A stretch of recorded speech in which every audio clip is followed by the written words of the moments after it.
Hello and welcome everyone. Thank you for joining this Global Investigative Journalism Network webinar, which is about investigating the World Cup. My name is Andrea Saba and I have the pleasure to work as GIJN's Spanish editor. So football, or soccer in the US, is the world's most popular sport. And the World Cup, one of its highlights, anticipated by millions and even billions around the world, right? So the next World Cup will take place in Qatar this November and December, based on a decision that the FIFA made in 2010. But you know, the FIFA has been racked by scandals for years, you know, from bribery to fraud to money laundering. And while Qatar, an Arabian Gulf monarchy, has come under fire for human rights abuses. So in this GIJN webinar, we bring together two senior journalists and a writer with broad experience into digging into football's questionable practices. But before I introduce our speakers today, you have probably realized that we're offering translation into Spanish and Arabic during this webinar.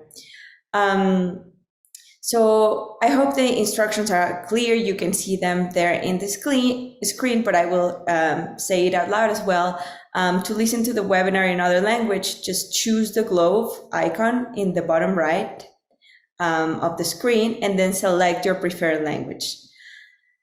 Thanks everyone. So I'm gonna introduce now our speakers and I will keep my introduction short because we're very excited for what everyone has to say.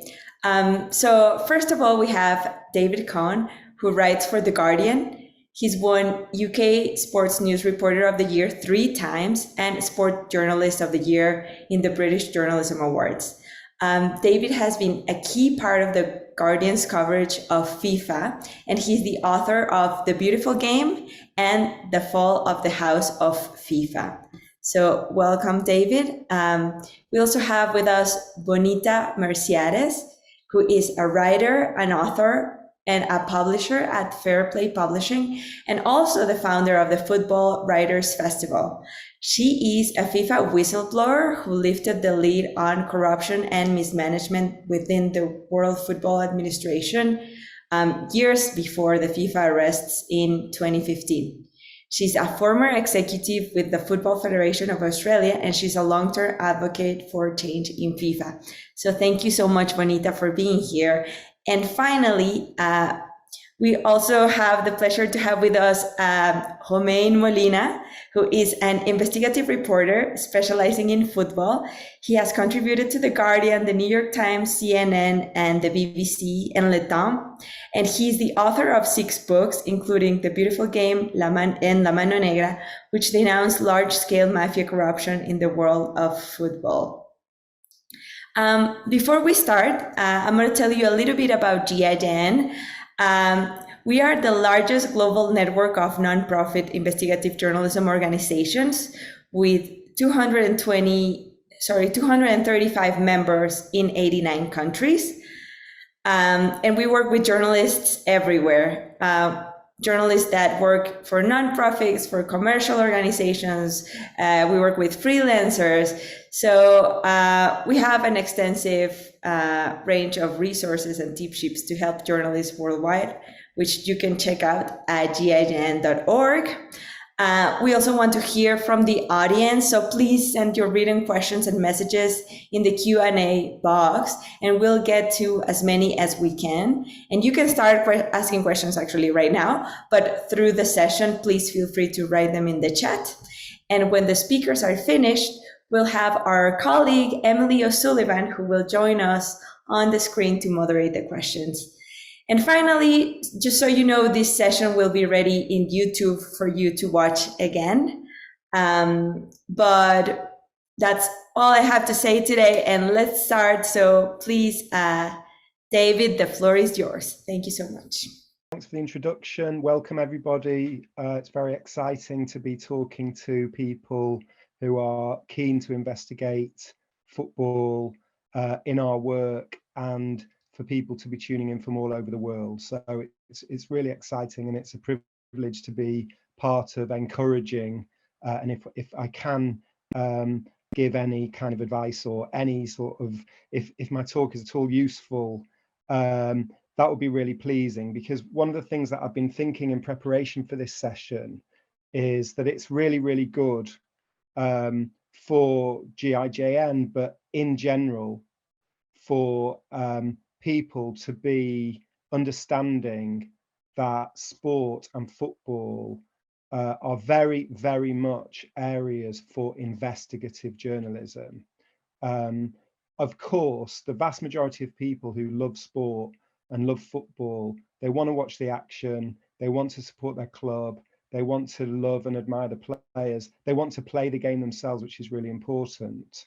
But it's because of that, and it's been under-recognised over the years, not so much in the last 10 or 20 years, when there's obviously been a flowering of investigative journalism, and people like Romaine, and Benita contributing to this, which, so to me, there's something broader than investigative, which kind of is the hard-edged word that tends to mean something really exclusive, something really sensational or disturbing and very, very important. And of course, you know, that's the standard that we all admire. That's the standard that we all aim for.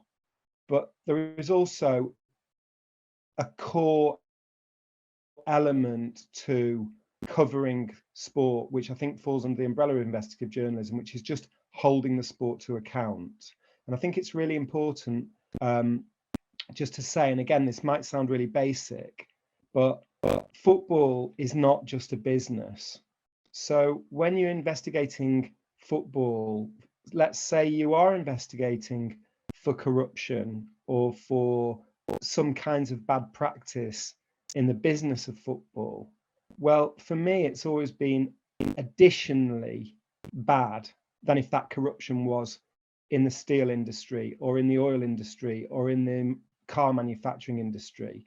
Because even just when people call it a business or call it an industry, I find it incredibly annoying, and I still get upset and try to correct people. It is a sport, it is a game, and people follow it and people spend money on it, and there is so much money in it, not because it is a business that is producing a product. And oh my God, when people call the game a product, when people say, oh, the World Cup, the product is great, you know, when they mean the actual football. And people follow it because they love it, and they love it with a real, genuine passion. I know this is an obvious point. And one of the little tips that I've put in my written advice is that it's really important just to understand the building blocks of how football is organized. And every country in which football is organized will have a football federation, or as we call it in England, a football association.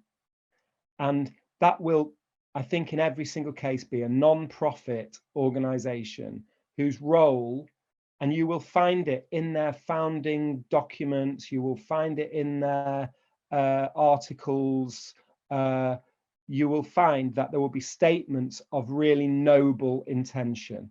Like, we are here to promote this wonderful game for the good of everyone, for people to play, which is also really important, and obviously for the big, famous clubs and great players that attract so many people all around the world.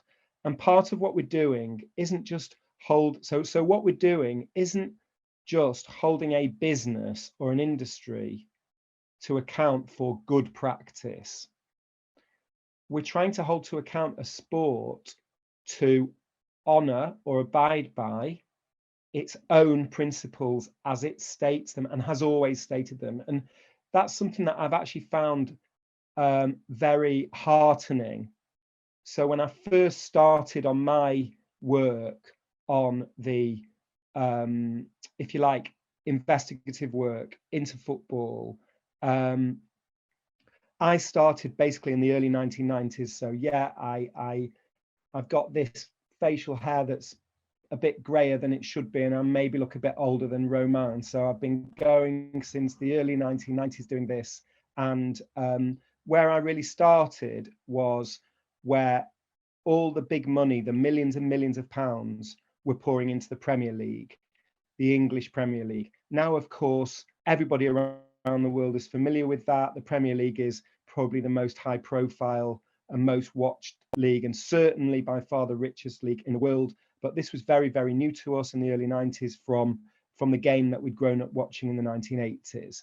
And what we had was great hype and propaganda that, wow, the English game is reborn. The adverts for Sky TV said, this is a whole new ball game. Everything was about, this is a great new world that we're now entering.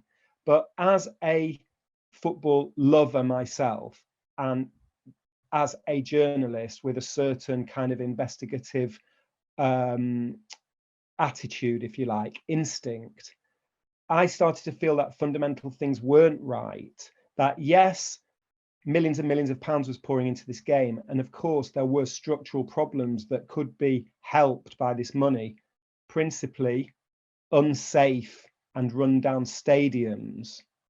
And actually, I'd like to just say that is still a big area for investigation in whatever country you're in. We just saw in Paris in May at the Champions League final, the most prestigious club football match probably in the world, at the National Stadium of France, one of the most famous stadiums in the world, nearly another disaster that could have killed Liverpool supporters. And even if it didn't do that, a horrendous experience, unsafe experience. We saw a fatal disaster in Cameroon in the Africa Cup of Nations also this year. So this is not a historic element. And there are people that I'm talking to who are saying it's an increasing problem, maybe because of COVID causing financial difficulties, but our football clubs and our football systems around the world starting to pinch money from the safety areas that they need to be investing in to make sure people are safe. So that was one of the obvious areas. Like in England, the stadiums were being rebuilt, they were being made safe, and that was part of why we were being told this was now a brave and wonderful new world. But what I started to feel was, but hang on a minute, what I'm seeing here is the money being very, very unevenly distributed. It seems to all be going to the clubs at the top of the game, and all the clubs lower down, and what I've put on my sheet, what we call the grassroots facilities, the places where people play the game. Well, there's a duty to make sure that people have the best facilities that they can. And again, that is a live issue. That's something that we should all be holding football to account for. Where is the money going? Why are people playing in terrible facilities or not even having access to playing the game when there's billions and billions in the game around the world? So one thing that I wanted to say to you in terms of a tip, because my tips aren't really technical, like we're not doing a session on data journalism or particularly on exactly how do you try to get into the finances or into legal documents, which obviously these are the tools that we have to try to use. And I'm sure that everybody tuning in, you know, has their expertise. But part of my tips are more like the basics, which are, what I found was that it's really important to follow your instinct. So if you feel that something isn't quite right, even if it goes against the stream and the grain of what everybody else seems to be saying, you just might be right. You just might be ready to expose something that isn't right in the sport. And it's tremendously important, as I say, that this work goes on in sport. Yes, sport is always on the back page of a newspaper, but I think we recognize more and more how central it actually is to modern life and how important it is that it doesn't get to say that it is this exciting, glamorous, wonderful pursuit that everybody should follow with their hearts, and everybody should be loyal to clubs, for example, all their lives as supporters. If the clubs are not run in a way that honors that support and honors that loyalty. And what I was going back to the point about the football associations, when I followed my instincts and went to investigate the history, the structures, how everything had changed, why everything had changed in the way that it had, the fact that the Premier League, people talk about the formation of the Premier League in 1992. The Premier League was a breakaway.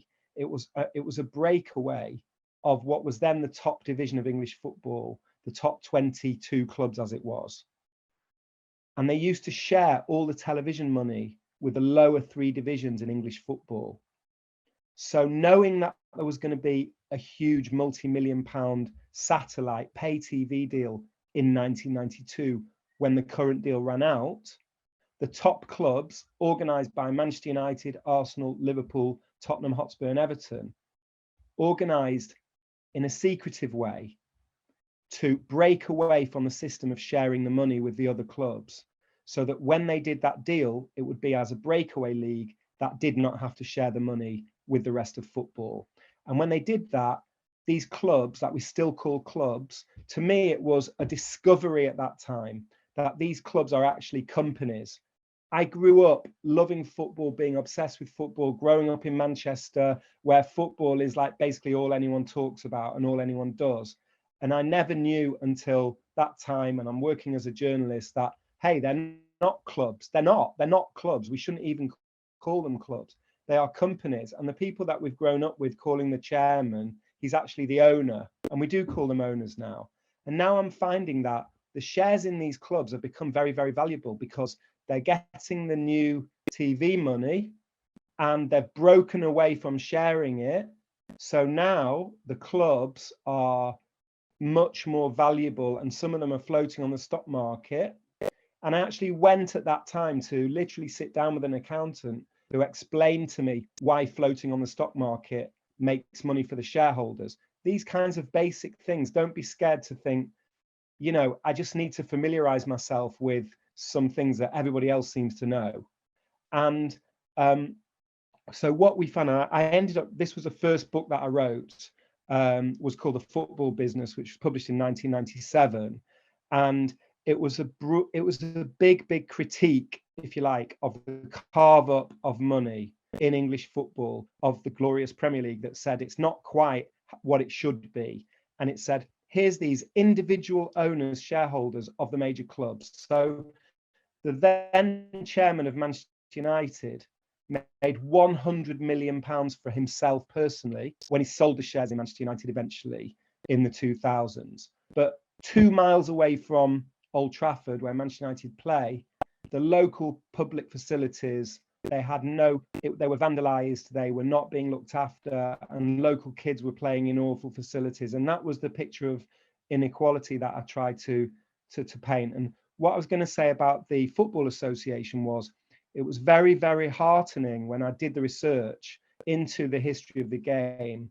And it showed that, yes, there is an ethos that is still stated by the Football Association, that really this game isn't there for clubs, for the owners of clubs to profit from, and that it should be there for everyone to play, and for everyone to, and for the game to be developed as widely and as fully as possible. In other words, these values of sport and fair play that you think maybe they're cliches, they're not. They are the founding principles of football, and therefore part of the exercise of what we're doing in all these different areas of investigation. What we're doing is holding to account probably the most loved sport in the world, that has got the capacity to really inspire people and to make people you know, joyful and bring people together. But we're holding it to account to be run according to the values that it itself states that it should. So I hope that makes sense, and I hope it's of some kind of help in framing the discussion that we're having about investigative journalism in football. Thank you. David, thank you so much for your contributions. I would like to ask our audience, if there's any questions you have for David, please write it in the chat and we will come back to them. So now I would like to introduce Bonita. Juanita, please feel free to start. Thank you. You want me to share my screen, don't you? Yes, Yep, please. so I'll do that. One thing I should mention is that that wasn't mentioned in the introduction is I've actually authored 3 books about football, which are all very different. One was a player biography of someone who was a national team player for Australia, who probably no one here has heard of, but he was very well known in Australia and also a former coach of the national team, Frank Farina. I then, 20 years later, wrote a book about my experiences as a whistleblower called Whatever It Takes, the inside story of the FIFA way. And I am the only insider in the world to have written about that 2018-2022 bidding process, and the only insider to have been courageous enough to stand up and write about it. And then more recently, last year, I published a book called Portraits in Football, which is a short history of football in Australia. So I just mentioned that because the second book in particular is obviously relevant to this conversation. So let me just share my screen, which is now, I should be sharing. Are you seeing it? Yes, we see it. Great. I'm just trying to find it now. It worked in practice, now it's not working. So where am I going? So, yeah, there you go. So I've been asked to give a little bit about my experience as a whistleblower. And I'm clicking through here and I shouldn't be. I'll have to go start again. Sorry, it's very late at night here in Australia, so I've got an excuse. And I'm doing my own problem. Unlike David. No problem. I've been asked to talk a little bit about my experience as a whistleblower. And in doing so, I just want to explain what I mean by a whistleblower. A whistleblower is someone in the room who is in the room. A whistleblower is not someone who has 3 billion terabytes of data and hacks into it, whether assisted by a state or do they do it individually. A hacker or someone who is able to hack into a system is no doubt unveiling decent and useful information, but it's not the same as being in a role and being in a room where you hear a conversation, you take part in a conversation, you see people's faces as they respond to something. So being a whistleblower is qualitatively different from being an investigator or a hacker or being one of the police authorities or investigative authorities. Whistleblowers tend to ask or raise questions for no personal gain and at great personal cost. If any of you have worked with a whistleblower, you'll generally know that they're fairly broken people. They do it because, as David has just talked about, you love the game. In my instances, because I love the game and I didn't like to see it run the way it was. And whether a whistleblower is in the financial system or the health system or wherever, it's because they have a great personal commitment to what they're working on. You should see them as auditors of accountability and guarantors of good governance. So they're helping to hold the sport accountable. And just as the media is the 4th pillar of democracy, I very firmly believe that whistleblowers are the 5th pillar of democracy, and media and whistleblowers have a very, or should have a very close relationship. And I would say to anyone here who has worked with a whistleblower or who may work with a whistleblower, that, as I said, they do that for no personal gain and at great personal cost. So it's important to maintain that relationship with them because they generally do end up being fairly broken people. What made me look at the whole FIFA stuff personally? First of all, I raised all these questions the right way internally. I said, what are we doing? Why are we spending $50 million of taxpayers' money on this bid? We're not going to win it. Why have we engaged these consultants? Why are we spending money doing this? All of those sorts of questions. And in the end, that became so terribly uncomfortable for people, and I was sacked from my position 9 months before that decision was taken. But what made me look at it further was I knew what my truth was. I knew what had happened. I was in the room. And you sit back and you see events unfold. In November 2012, I published an excerpt, and that was published on the website of the late Andrew Jennings, and it there was so much traffic to it, his website collapsed, and he hadn't had that happen before, other than when he had been hacked. And that told us that there was a great deal of interest in this area. But what really made me think was, in June 2014, the Sunday Times published some revelations which gave an untrue indication of something that had happened. And I knew because I was in the room. And I rang the journalist and I said to him, "You've got this wrong. This is what really happened. And here's the paperwork to back it up." So I wasn't just in the room. I wasn't just a first person whistleblower or witness in the room. I actually had paperwork to back it up. I could tell him what day it was, what time of the day it was, what I was wearing that day. That's how much detail I had. But he didn't want to know. And my immediate reaction was, that told me straight away that there was something much bigger behind that story that they were putting out, which has become more or less the accepted norm of what happened with Qatar 2022. In November 2014, the Garcia report, or a summary report of it, was released by FIFA. And it said Qatar basically did nothing wrong, Russia did nothing wrong, Australia was very bad, which they were, England was pretty bad, which they were, and there were these two whistleblowers. They both happened to be women, and they were just totally hopeless. And I also knew that wasn't true. So that was another thing. Then in April 2015, the Calvert and Blake book came out, and that was related to the Sunday Times revelations, and they doubled down on their story, which I knew was wrong. A few months later, the then Football Australia chairman, who is a billionaire, paid for a documentary on our public broadcaster, which to all intents and purposes to everybody out there in Australia looked like it was genuine public broadcast investigative journalism, and it was a load of nonsense that had been made along the way. And so that, all along the way, I was gathering bits and pieces of information and putting bits and pieces together. And in September 2016, I published a story to test the waters.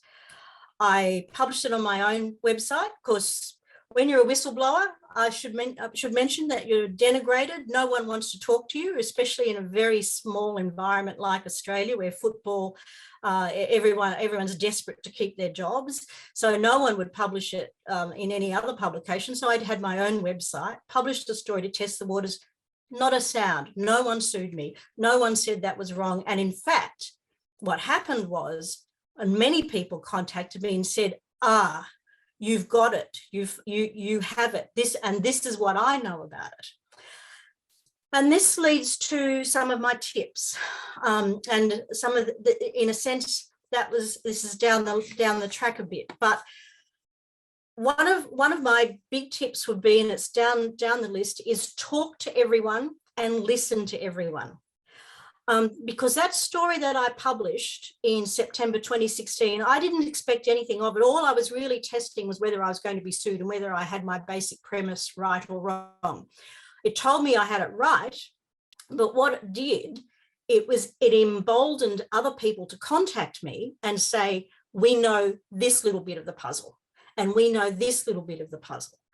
And by several people, multiple people contacting me and giving me their bits and pieces of the puzzle, some of which would only be in person. So I had to travel across the other side of the world to see them and see them in person. But all of that allowed me to put the puzzle together, which is how I came to be able to, in the end, publish my book and publish what is the truth of what happened in relation to the Garcia report in Qatar 2022 and the misinformation, I believe, in my opinion, that was in some other books.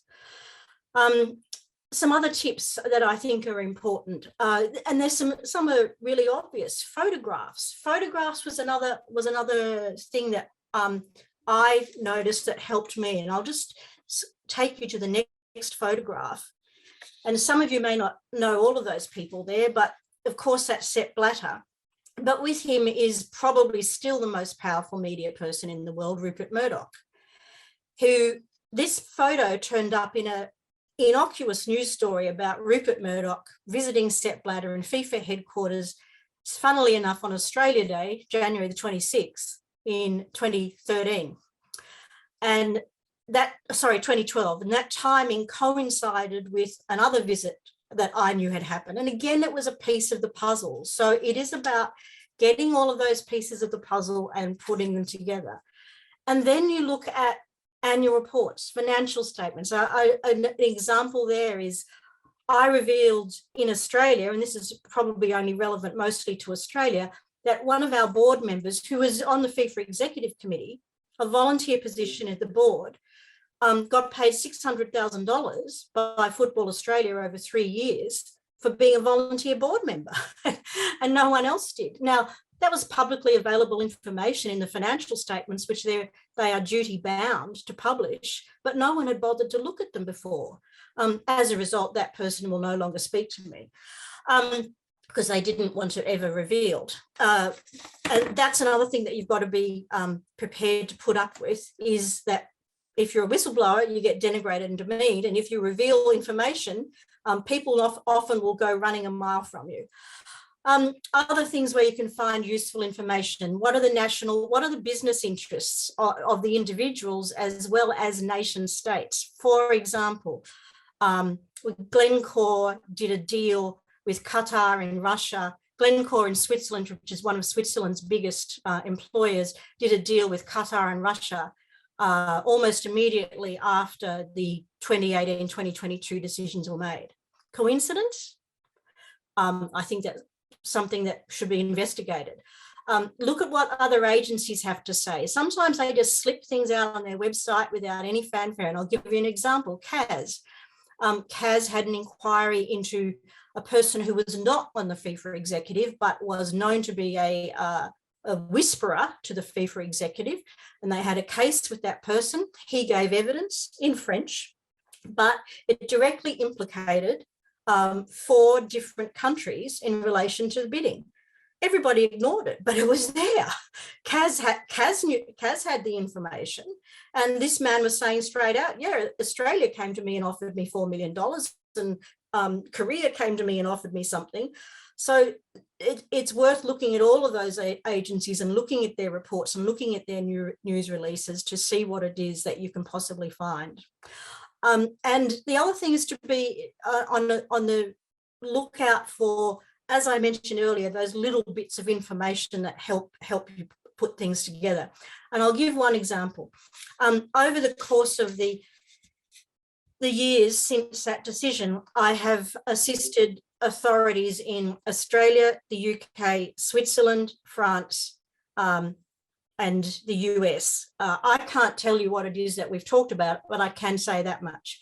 However, in one of the interviews I had with one lot of authorities, they were showing me a whole lot of documents, some of which I had already seen, and that was the point of what they were asking. Have you seen this document? Have you seen this document? But in amongst the documents was one I'd never seen. And to this day, it's so big, I can't even say what it is, except that the hint is in my book, whatever it takes. It again was a piece of the puzzle which allowed me to state with confidence how the Garcia report came to be, who was involved in it, the forces that were behind it, and what their interests were. So there's all those bits and pieces of puzzle when you least expect it, and when you may even be feeling a bit of pressure yourself, that you can see a bit of information that can lead you to get to a conclusion. The other thing too is just to pick up on something David said, and I haven't got it here in my notes at all, but Mark Peath said something very useful about FIFA and world football very early on when he did an early governance report, and that is, unlike an ordinary organisation, football organisations are, or at least should be, a combination of the corporate and commercial interests, where they are looking to make a profit, where they are looking to make the most out of the revenues that they can get, as well as the non-profit type organization where they have different levels of should have different levels of accountability. They're accountable to, in our case, in the case of football, players and to fans. And so there's all these different balancing interests. And this is where, you know, when we look at football today, where it tends to be going wrong, it's gone one too far one way and hasn't been pulled back by the other. And as David said, this is our role, is to hold football accountable. It is our game. It's not the game of the football politicians or even the people who are working within the organisations, but it is the game of the people who play it and the people who watch it and the people who pay to go to it. So I just remind everyone of that always, and never lose sight of that, because that's why we're here. I've just used a couple of articles of where, as I said, I used my own website, and Australia has very draconian defamation laws, but just to sort of some examples of things that I have investigated, as well as I said earlier, floating things out there. And then if you ever doubted that FIFA was still rich for the picking, I'll just leave you with these two photographs. There's still plenty of stories out there and still plenty of things to investigate in relation to the way FIFA 2.0 is run. Thank you. Thank you so much, Bonita. We already have questions for you, but we're going to wait for Romaine to speak, and then we'll go to the speakers. So, Romain, please feel free to start. Well, many thanks first for the invitation. It was a real pleasure to hear both David and Bonita. For me, it's a little bit different, especially the case I'm working on since 2.5 years. In short notice, football is the beautiful game, and it will stay a beautiful game. But the industry of football is a criminalized organization. Can't say otherwise. It's based 2.5 years that I'm working, and I never believed I could see so much darkness, so much criminality. I'm not talking about, as David did it perfectly in The Guardian, about economics, financial, money laundering, and shell company, you know, all these things. I will talk about human life, about human being, and how FIFA is treating them, how FIFA is putting at risk girls and boys victims of sexual abuse in the FIFA Gold Center. Our boy in Haiti that eat FIFA because he was eating at the center, he was sleeping at the center. So all his life, he was one of the best Asian players, was FIFA. But at this center, one guy raped him a couple of times. This boy committed suicide. So 2.5 years ago, because I'm French, and I think one of the first tips I can tell you is it's good to speak some language, because I'm lucky enough to speak French, English, and Spanish. I hopefully one day Arabic, but well, that's another matter. I made some videos in my YouTube channel. I'm a freelance guy, and I think it's good to have some books, some articles here and there, and also, you know, sometimes with a video. I try to be modern. So I made something around Haiti Federation was running like a cartel, a real drug and human and weapons cartel was running the federation named La Familia.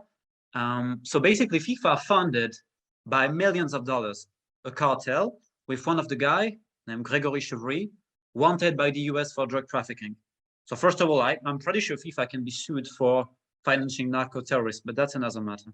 So I made this video on my YouTube channel, and it started with a lot of people contacting me. As Bonita said, when you talk about real matters, about some corruption problem or anything, some people will contact you. Why? Because the majority of the press, unfortunately, turn a blind eye. In my country, for example, L'Equipe, which is the only newspaper we have only dedicated to sports, is hiding information about pedophilias involving French Federation football. They have documents, and they made a reunion 1.5 years ago saying these documents shouldn't be in my hands because some people here hate me. So they're preferring protecting criminals, real criminals inside Federation because they have some information. I don't know what is the reason, but that's absolutely dreadful and terrible. So as I said, I made this video on my YouTube channel about Haiti, and some people contacted me, not directly victims, but members of the families and friends of the friends. And it was in March 2020 that I compiled a dossier about it, and it was beyond myself. I mean, I have no experience with this kind of stuff. So what I have to do? And I remember that The Guardian made the Afghan stories. So basically, to summarize, Susie Wrack, a journalist at The Guardian, amazing person, made a story about sexual abuse involving the president of Afghanistan Federation that finally was banned for life for sexual abuse. By the way, FIFA knew it and during months tried to cover it up. Hopefully no one's saying anything, but no, Susie did the job. So basically, I contacted FIFA and The Guardian, thanks to a friend of mine named Alex Sismic, another freelance journalist, who worked with Ed Aarons, one of the journalists at The Guardian, who is amazing. So I contacted them because I thought that I'm not justice, I'm not police, but I have the responsibility of these girls because they trust me in a way, you know? So the first thing when you're doing this is, it's not only journalistic. I'm a human being, they're a human being. That's why I will never compromise them, because each action you're doing can have consequences, fatal consequences on their lives. Because we're talking about maybe the biggest crime of all, losing your virginity when you're just a child. So I contacted The Guardian, repurposed something, but at the same time, I thought it's beyond myself. So I contacted FIFA. I didn't know what to do. I know FIFA was corrupted, but not that much. So I contacted FIFA, remember, and I have the emails, and we made a conference. It was at the end of March 2020. So I told them, without giving any names, but saying there's a big problem here because we're talking about 20 years of abuse, including abortion of minors. One of the minors, who's still playing for the national team now, was 15 years old and 5 months pregnant at the FIFA Gold Center. So they asked me about confidentiality and everything. The very next day, I received a call from Haiti because Veron Mosengo, who is now the Secretary General of CAF, big friend of Gianni Infantino, was in FIFA, called Haitian Federation to warn them. That's the first reaction they have. So it's outrageous. So I sent an email to FIFA, not very diplomatic, saying, what are you doing? I was mad and I thought, okay, so you're doing this dirty game. So the only way to do something is publish it. It takes so much time with the lawyers and everything. David knows that better than me because he works at The Guardian. It's horrible. You have so many obstacles, but at the end of April 2020, we published it. We published the story in The Guardian. And after, when we publish it, as Bonita said, a lot of people contact you because they can see a light and a hope in you. So we learned that it was several people involved in this sexual exploitation in Haiti, including FIFA officials, including CONCACAF officials. At the end of the day, to make the story short, FIFA named a guy, FIFPro, so the World Syndicate player, Human Rights Watch, and myself told them, but this guy is a friend of the lawyer of the President of Federation who is accusing of raping children. Mario Galavotti, one of the senior advisors of FIFA, told me that I don't know anything, blah, blah, blah, blah, blah, blah, blah. Okay, so this guy, FIFA named a guy who leaked a statement of the girl. The girl, 48 hours after she gave statement to FIFA, received death threats. She was kidnapped, and she's only in life because one of my friends threatens the gangsters. Otherwise, she would be dead because of FIFA. So when I see all of this, I couldn't even believe it, how dark they are. And as I told you, in Haiti, there was a sexual exploitation ring. For example, if you want a US visa, you have to give sex, all this thing. But CONCACAF directors, one board member in CONCACAF, made a children to one of the girls at the center. FIFA knows, it's been 2 years, they know, because I bring some of the witnesses and victims to the FIFA Ethics Committee that finally banned for life the president and the vice president. But for the other people, they don't want to suspend anyone. After that, I made other sexual abuse stories, like in Mali for basketball. Trust me, FIFA is dirty, but FIBA is even worse. They covered it up that the FIBA instructor named Jackson raped 13-year-old girl in Mali. I bring them, the girls, to the ethics, to a guy named Richard McLaren, a guy, a very famous professor from Canada who made a fortune by saying, well, I'm fighting against corruption. Well, let me tell you one thing, this guy is the corruption. I bring the girl to them, and in their report, no mention of her statement. That's outrageous. So FIBA protecting pedophiles and criminals. And after, for me, the biggest thing I did, we published in The Guardian again, same thing in Gabon, 30 years of abuse in Gabon, many people, hundreds of victims. Now 6 people are in jail after what we're doing, so I'm very proud of it. But FIFA wrote a letter to the Gabonese authority asking the release of the president of federation, who is now in jail because he's covering pedophiles. So when I'm saying all of this, I made case in Mongolia, Colombia, Comoros, Costa Rica, El Salvador, soon in Cameroon, Congo, France, Iceland. I mean case all around the world for Josimar, for other medias. It's always the same thing. So I have always, we think, with good people in FIFPro and Human Rights Watch, because you find good people, but you have to think of the safety of everyone, because FIFA putting at risk everyone. And I'm not talking about corruption. I'm talking about human life. I'm talking about death. And some of the people even fought to committed suicide because of how FIFA treated them. So if I can give it a small tip, it's taking the time to speak with everyone. As Bonita said, it's not the big names who will give you information. Sometimes it can be a cleaner, kitman, friend of a friend. I don't know. So taking the time, treating everyone the same way, because they're just human beings. I don't like the term source. If I'm saying to someone is a source, it's someone I disrespect. Because for me, it's a human being. So when I'm doing all these cases, obviously I'm emotionally attached to these people, because one of the person in Haiti, we had to hide him for 3 months in the island with the help of FIFPro and a British lawyer named Kat Craig, amazing woman. FIFA obviously didn't help. And it was some of my friends who took him and everything. So I lived a roller coaster of emotion since 2.5 years. And as soon as I published this story, widespread abuse all around the world came to me. From, as I told you, South America, Africa, Europe, Asia.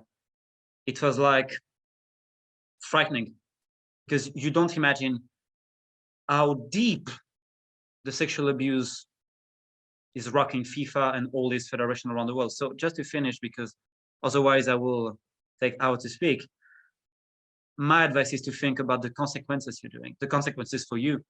Because when you're doing this, yeah, people are attacking you. There's country I can't go because there's a bunch in my head in Haiti. There's some cartels who want me in the Caribbean, so I can't go. So you have to think about this. You have to think about, well, all the defamation. Yeah, I have people who swing me, but it's no matter for me. You have to think also, because I'm freelancer, that it's not the kind of story that will give you food at the end of the month. Because unfortunately, except The Guardian, most of the media doesn't want these stories. You have Josimar in Norway who are amazing. Otherwise, I found it so hard to publish some kind of abuse story. And you have to be so patient. For example, I don't know if David is aware, but we're publishing in The Guardian soon the biggest story of abuse, because it's involved a big federation, one of the biggest ones. 40 years of hidden abuse. But the article was written in May. But with the lawyers, the editors, the lawyers, right of answers. So you have to be patient and patient and patient and patient. So sometimes it's a little bit hard. You have to keep faith in humanity and also make a strategy. That's why I can say my work is only journalistic, because you have the destiny of some people in your life. So you have to think about the psychological support, be there for them, because if you do these kind of stories, you have to be there for them. You can't say, oh, I just published and I take the glory now. You have to be there for them. Sometimes I finish at 3 a.m., 4 a.m. at night. I've lost my social life and everything, but you have a choice to make, because it's the only way to save people. Because really, this kind of thing is saving people. In Gabon, 6 persons are in jail for a network that was lasting since the 90s. So we're proud of what we're doing, because that's very important. But unfortunately, no one really pays any attention. That's another matter, but you have to keep the faith and everything. And just to finish last thing, it also gave me a good taste of humility, because all these people are so brave. I found amazing women in Haiti, amazing boys in Gabon, because the abuse in Gabon are most of all on boys. Boys that sometimes you can see on TV that are playing Premier League, French football and everything. It's atrocious what I can earn, but I'm proud, because I know even this hard work can save lives when FIFA obviously protecting criminals. So the goal now, I know, that's why I think the work of Bonita and David is complementary. Each one with our own specialty is to showing one thing, and I hope one day FIFA will be sued in international court. In my case, for protecting pedophiles, and I hope and I wish from all my heart that they will end up in jail, and that's the goal I have. And I think we all must have, because that's unforgivable what's currently happening. Thank you, Romain, so much for your contributions. We also have questions for you, which my colleague Emily will get to. But before that, I have 2 questions for David. So regarding Qatar's human rights record, what do you think are the key problems associated with the games this year? And what can you tell us about football and migrant labor? And also if you have any concrete tips for journalists who want to dig into this topic. Thank you for those questions. And obviously they're very, very relevant with the World Cup in Qatar coming up in November. Somebody has posted in the chat that they have written a piece about the Amnesty report that has highlighted, which is the increasing focus of Amnesty and Human Rights Watch and other human rights organizations about the migrant workers in Qatar. I think people think because there are various figures for how many people have died, how many migrant workers who tend to be very young, not very young, but young men in their 20s, men in their 30s, who come from Nepal, Pakistan, Bangladesh, India, poor parts of these countries, very, very poor parts of these countries where there really is not a living to be made. So this is why they go to work in the Gulf, not just in Qatar. Essentially, those migrant workers have built the Gulf. So for these hugely wealthy countries that are the wealthiest countries per capita in the world, the actual towers, the football stadiums, the roads, the trains, the gleaming skyscrapers have been built by these guys that when you go there, which I've only really been there through football, through reporting on football. I hadn't really been to that part of the world before. It hits you straight in the face as soon as you come out of the airport. Nobody is outside. The local citizens aren't outside. If you go there as a European for work, so I was there to report on things, and at home I like walking. I don't like always just driving, so just for exercise I like walking. If you tell them that you're going somewhere, you're walking around the corner 10 minutes to, when I was covering the FIFA Congress in Bahrain, I was staying 10-minute walk from the place. In the hotel, they were trying to stop me from going outside because it's just too hot. You shouldn't spend a minute, you shouldn't spend 5 minutes outside. But when you go outside, there's crowds and crowds of young guys from these places, and they're doing the hardest work. And people think that some of the figures are about people who've had industrial accidents, who've fallen off scaffolding, building the stadiums, that part of it is what's been unsafe. But actually, I think, although obviously every single death is a tragedy, I think that I'm right in saying that the World Cup organisers in Qatar say there have only been 3 such accidents on the construction site. But the issue that people are highlighting, which somebody in the chat has said that they covered the Amnesty report on this, is young men just dying. So they're dying in their bedrooms. They're in the morning, they're dead. And as the person has absolutely correctly said, sorry, I can't find who it was, sorry, so apologies for not saying who it is who's posted this in the chat, that the Qataris have not been giving a proper explanation. They say it was a heart attack, a cardiac arrest, or something like that, or literally they say something like breathing problems. Well, every single death involves the heart stopping and breathing obviously stopping. And so the human rights organizations who are making a very, very big push for these issues to be highlighted during the World Cup and are having repeated kind of big sessions with the media to highlight all these issues, that's their big point, that it's simply not safe for people, even young men in the prime of their lives, to be working for hours and hours doing the hardest work in these conditions. And as I say, like, if you don't have to do that, people aren't spending 5 minutes outside. Now, that is more difficult for people to cover when they are at the World Cup, because obviously the World Cup has been moved to November precisely because the weather I mean, it was granted by FIFA that they would have it in the summer. And obviously FIFA granted to Qatar a World Cup that involved a huge construction project. And that's one of the things that has grated with me most, is that any normal person is the first thing that hits you in the face when you go to these countries. But I always have this image of the FIFA guys, the executive committee that voted for Qatar, if they even went there, which many of them didn't, if they even read the report on Qatar, which many of them didn't, if they did go there, did they not have that same experience as all of us, like to see this division in the society there and to realize that they were granting a vast construction project to a country that did not have good conditions and rights for the construction workers. But obviously in November, the weather is actually apparently, it's really nice in Qatar in November. But at the same time, for anybody who's going, and I know there are some people who are posting that they're going to be going to the World Cup, absolutely, these issues have been raised. And I think it's going to be hugely important that when the World Cup starts in Qatar, the whistle doesn't go, and then the moment for covering all these serious issues is finished, and we're just focusing on the football.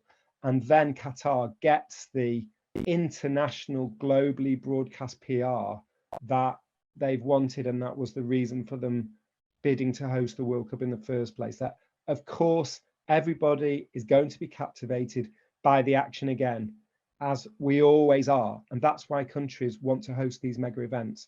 But increasingly, journalists are understanding that we need to be not suspending normal life, as Romaine puts it, the issues that Benita has blown the whistle on in her own life, as she says, at personal cost to herself, that it is an opportunity to go there and highlight these issues again. Thank you so much, David. Sorry, Bonita. Could I just add to that too? It's not, while everyone's focused on Qatar now because that's on in a couple of months' time, let's not forget that these were two decisions taken together, and that those two decisions have been the single biggest enabler of Russia and Qatar over the 12-year period.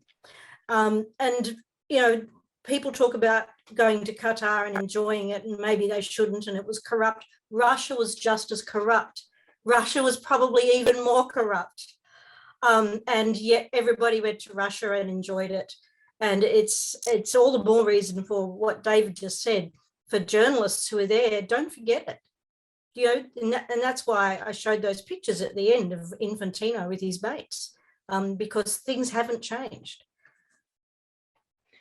100%. Again, Benita's adding to what I've said, and I'm going to add to what Benita said. 100%. So glad that you've mentioned that. So those were two bids to host World Cups that were taken at exactly the same time in December 2010 by the exact same FIFA executive committee.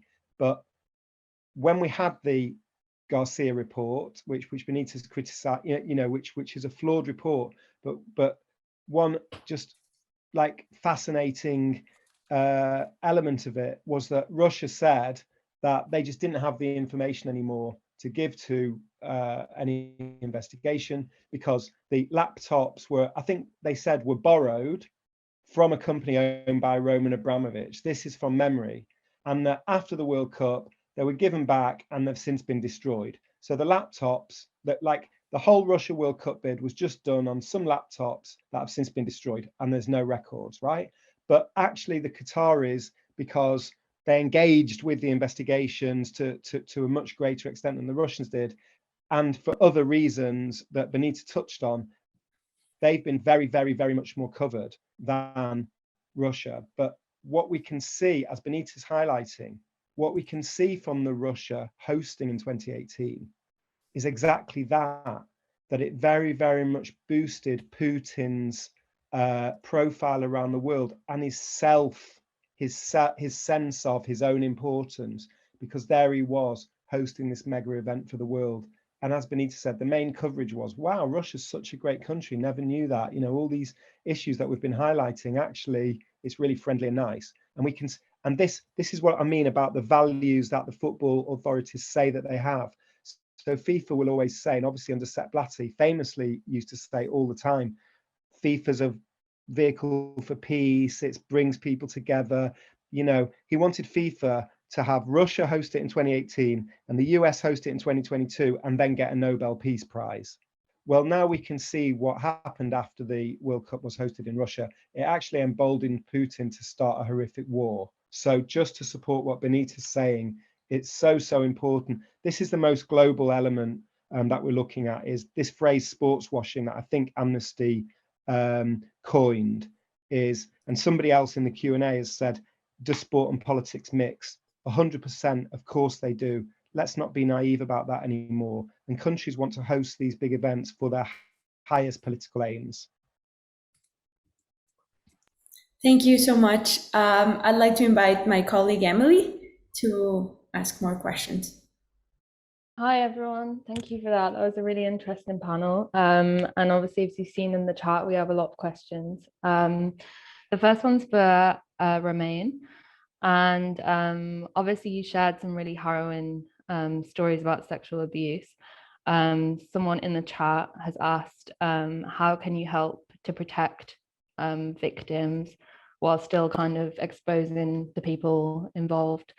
And kind of what's your advice for dealing with such sensitive stories? Thanks for the question. But just one quick thing, as David said, you have the same thing in Africa with Rwanda, who is not the biggest friend of FIFA. We will organize soon an AFCON, and we have the new regional office in Kigali. So the same thing, big leaders, autocrats, dealing with Infantino, we're super happy with it. So just one quick thought about Rwanda. About this question, well, basically FIFA with the World Player Syndicate is doing an amazing job, but they have limited resources sometimes, so it can be a little bit hard. I also found Human Rights Watch, thanks to Minky Warden. She's a woman, she's an amazing one, doing the job. Otherwise, you have to be smart. To give a concrete example, I was confronted 2 times with this kind of story, only in Haiti, because as you may know, it's one of the most dangerous countries in the world, ruled by gangs. So basically, with one of the persons, he contacted me thanks to a girl. And I was, one of my best friends is Haitian, but he's not living in Haiti. And yeah, but, he's not a journalist, no anything like this. So we had no experience, but we just thinking about the best way. Basically when we're doing this, we try to make a psychological eval of everything and try to take the best decision. So to hide the guy, for example, we put him in a motel. It was paid by FIFA, but we thought that if we put him in a nice thing, because he was wanted, there was a bounty on his head, and this person was absolutely key for the investigation and everything. His life was already in danger. Some people came to his house with guns. So that's why he left 20 or 24 hours before. So we put him in a motel, and not very expensive, but in the middle, in the countryside, and in a room, at the top, like there was an escape and everything. During 3 months, he had to change some hotels. But the thing is, he had to drive sometimes, to go to the embassy to obtain the visa, because it was happened during COVID and the embassy in Haiti were closed. So that's why Mickey Warden, with a former person in the State Department in the US, thanks to a contact, we could open the US embassy with a password and everything. It was honestly a Hollywood movie. So the guy had to move with a bike, with a driver we have. It was a little bit complicated, but at the end of the day, he could left the country, and now he's outside, he's safe. His family, I hope he's too for the moment. That's it. So my advice would be find good people that can help you sometimes. And the most important thing is not only the physical protection, sometimes the psychological one, because if the guy with the girl explodes one day because she can't endure more, she can do a mistake. So you have to take care of her psychologically, because otherwise she could be at risk. So my advice would be to take the time for people. It's the same thing for every investigation, and especially in this kind of investigation that are more, sensitive. Great, thank you. The next question is for David. Do you have any tips for persuading sports desks on city titles to run negative stories on their local football clubs when they're reluctant to put their access at risk? this is a classic problem of sports journalism, is that obviously the vast majority of people, supporters, readers, they're following the action and they want to read about the matches and the players. And listen, that's valid. That's the game. That's the game that everyone loves. All these issues, even including the terrible crimes that Romaine's bravely exposing, and we've had a huge sexual abuse scandals in English football and Scottish football and British football basically as well. Still, the game itself is what captivates people and what people want to read most about. Okay, so the more access that journalists need to do the interviews, to cover the matches, and when it's a local paper, which is interesting that you've highlighted that, it's very much the absolute core of that paper is to make sure that it's covering the local football clubs. It is difficult. I don't have the answer to it, because there's a lot of people that really, some people that really criticize that and say, oh, you know, the papers are getting that wrong and the journalists are getting it wrong. But I feel a lot of solidarity with fellow journalists. They've got their job to do. It is difficult. I'm not making excuses for anybody. I'm just saying that I do actually recognize the challenge. And I just would hope that when it's issues and questions and stories on a particular of a particular level of importance, there's actually loads of examples of local newspapers doing excellent work, even on their local clubs, when it reaches a point where it has to be done, where maybe there's a crisis, maybe there's there's a scandal, there's something that is important enough. So yeah, listen, it's difficult. I don't have an easy answer to that, but as I say, I think that there are some very good examples out there. So it's a matter of talking to editors and talking them through the significance of things and how great things are of concern, and basically doing that thing that says, this is our duty to report it. Thank you. So we have a question for Benita now.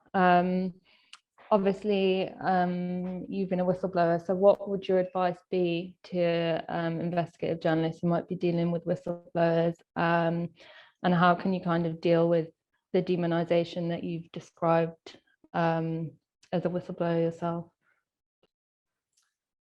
You have to be incredibly resilient, basically, it gets back to the first line I had in one of my slides, and that is, I knew my truth. And if someone is telling the truth and they're telling the same story every time they talk about it for 12 years, they're telling the truth, you just have to be courageous. I can't think of another word. Have that sense of self within yourself, that everything that's being said about you and done to you, and all of that you can go on despite it. But it is tough. You can see even now I get affected by it, thinking about it, and that's a very long period afterwards. I've done a lot of research into this, which actually shows that most whistleblowers are middle-aged men and women who never actually see the people that they've whistleblowed about come to any sense of proper justice, because you're against very powerful organisations who want to ensure that that doesn't happen, and that's certainly the case with FIFA. As David knows in particular, I had the full resources of FIFA and my local football association, Football Australia, who everybody thinks is nice because we have koalas and stuff. They had all their every single resource they could possibly have against me. And all you can do as a journalist who has worked with a whistleblower in that situation, or all I would ask a journalist to do is to not run away, is to still be there for that person. Because if a journalist has done their due diligence around what that whistleblower has to say, then they need to stand by them and be there for them. And sadly, that doesn't always happen either, because because of the issues that both Romaine and David and others have alluded to, is that the relationships of media and journalists, you know, and football authorities, they have a lot of influence on what media actually does. So that, you know, in a word, you need resilience, and you need. It's very important for a journalist to be there and support someone. Thank you so much. So I think we kind of have time for one more question, which I'm going to ask of all of you, if that's okay. Obviously, Qatar is around the corner. If you could give all of the journalists watching this webinar one tool or technique that would really help them to investigate the World Cup, what would it be? If we can start with Romaine and then maybe David and Benita. Focusing on little nations. Because at the end of the day, the vote of Anguilla has the same weight as France or England. And in all this kind of federation, you have so many corruption, so many unbelievable things. And as David said, the local journalists and local paper are doing the job normally. Maybe they weren't allowed to publish everything.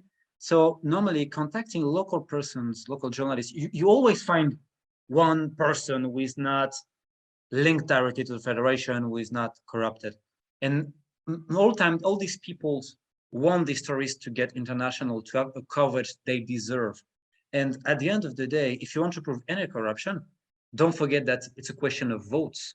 And the majority of the votes, they buy the votes, like we're doing for the Olympics in Sydney, for example, 20 years ago, as we were speaking about Australia. So my advice will be not forget that all these small nations are as important as the big one. And you have also to focus and to understand a bit more about the politics behind the scenes. As I said before, now if you look in Africa, for example, you can see that everything will resolve around Rwanda. That in Morocco, that's are the two main priorities, because also politically. And look, in FIFA ethics, the new boss is the former prosecutor of Rwanda. So you have to understand a little bit more about the politics inside world football and focusing on the little ones. Trust me, you will find some astonishing pieces that sometimes are connected to the big ones. And don't forget, the president or the secretary general of the Laos Federation of anything, he knows everyone. He knows the big fish. So, and one day you can be lucky enough and one of these people can be a whistleblower like Bonita. Thank you. David, do you have one tool or technique that you'd recommend? I hate these questions. Sorry. Like, I find it really hard to think of any tips at all. Like this whole session has been, how do we do our jobs again? And actually Benita's list that she had in her tips about talk to everyone, listen to them. And it's quite often when you think about it, is even in obviously COVID suspended all that, but very often the people that you know best, that you talk to, that that you really have a relationship of trust with, are people that you met very often, not just people that you've spoken to on the phone. Go with eyes wide open. I think that the issues have been highlighted well over that. We've had 12 years to do it.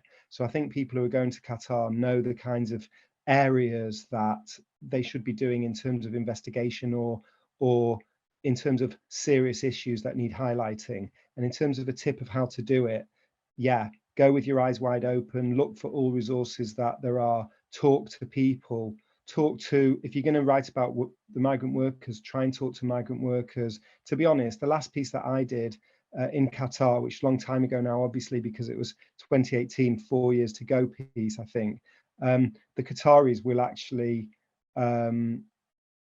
they will actually open up what they call labour camps or whatever the awful term is for journalists, because they actually think that they've improved conditions so much that they're quite proud.